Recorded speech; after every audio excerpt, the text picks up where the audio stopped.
My name is Brian Ryder, and I live in Albany. I grew up right near really the Albany State campus on Russell Road, which is off Western Avenue. And now I live on the corner of Russell Road. I moved back there, but I've lived in Albany virtually my whole life, and I've lived all around Albany in various apartments, things like that. I worked for 32 years for the New York State Department of Corrections and Community Supervision. Originally, I was a computer programmer, and then I went into human resources, and that's where I worked much of my career. When I retired, I was assistant director of personnel for Department of Corrections.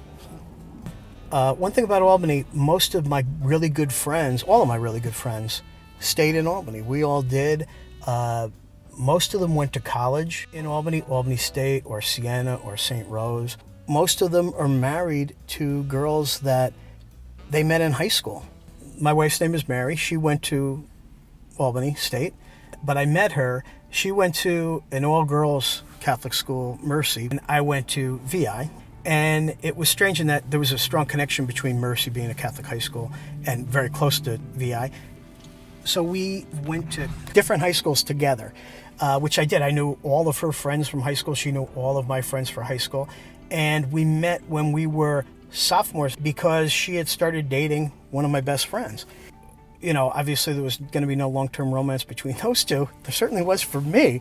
I was smitten. And then after she graduated from college, and I had already quit college, I was bartending, but we remained very close friends. She moved to Washington, and we'd make the commitment to write letters back and forth. I had romance on my mind. I knew I was in love, but she was less so. You know, one time I hadn't heard from her in a while, and my father called me and said, Mary called and she wanted your number, so I gave it to her. So she did call, and she said she was in town, so we went out, and that was really our first date. We went to a restaurant called Lombardo's down in Albany, and it was like one of those things where I could always talk to her. I always loved to hear what she had to say. We would laugh. We spent the night just kind of walking around, and then I dropped her off. She was in town for the weekend, and then she came back, and you know, that was when we really knew we were going to get married, and we bought a house.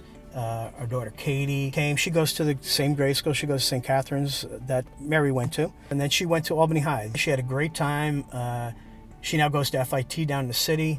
We have a son, Will, who passed away a few years ago. And we had a very happy family. We bought a little tiny house. In Albany, it's incredibly affordable. So it allowed us to do a lot of other things that we wanted to do because we were paying a huge amount for some suburban home. No, so we're still together, and she's still working for the state, and you know, very much in love. I still love my wife, and here we are together all these years later. I feel comfortable in Albany. I know every street. I know every building. Now it would be almost impossible moving away to someplace. We don't like the weather. You're never going to like the weather in Albany, but there'd be no sense of context like there is here. Every place I go in Albany, I've been before, and I know more about it. I know the history of it and things like that. My parents are from Albany. My wife is from Albany. Her parents are from Albany, all that. So it really is my home. I wouldn't feel comfortable anywhere else. Not that I don't like to visit places, but I wouldn't want to live there. That's true. So I went to high school at a Catholic school on Madison Avenue called Vincentian Institute. Most of the people who I have dealt with in my life, it was, what school did you go to in grade school? And they would say St. Teresa's or St. James or St. Margaret Mary's or wherever it was. And right away you knew where they grew up. You knew other people that they knew. That was your context of people. And where I went to at VI, it was a great thing. Like people that were older, if they knew you went to VI, all right away there's some connection with them. And they would talk about, you know, how it was, the building and all that kind of stuff, things like that.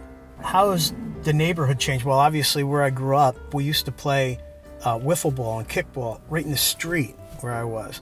Now you can't. It's a major thoroughfare. It really hasn't changed. There were a lot of small businesses, and there still are, things like that. Albany in general has changed a lot in the demographics. There's a lot more young people that lived here. Now, there were families even in the downtown areas of Albany. And all the houses, the brownstones, the row houses, all that. Now it's mostly their apartments, they're tenant kind of people. There's not the commitment to the city from those people because they don't own the buildings. More people drive now. When I was a kid, buses were really the way to get around the city. It's a much smaller world now. If you moved out of Albany, you were moving away from your friends and family. Now you are physically, but there's such an instant connection to everybody that it's easier for people to move away, and there wasn't then. So a lot of that's changed in that whole families don't live where they always lived for generations, which I think people don't have the commitment to the city that they used to. It's one of the reasons that myself and my friends, we've actually talked about it, that we belong to the city of Albany, and we not only do we know everything, but the city's been good to us, and we wouldn't want to live anywhere else.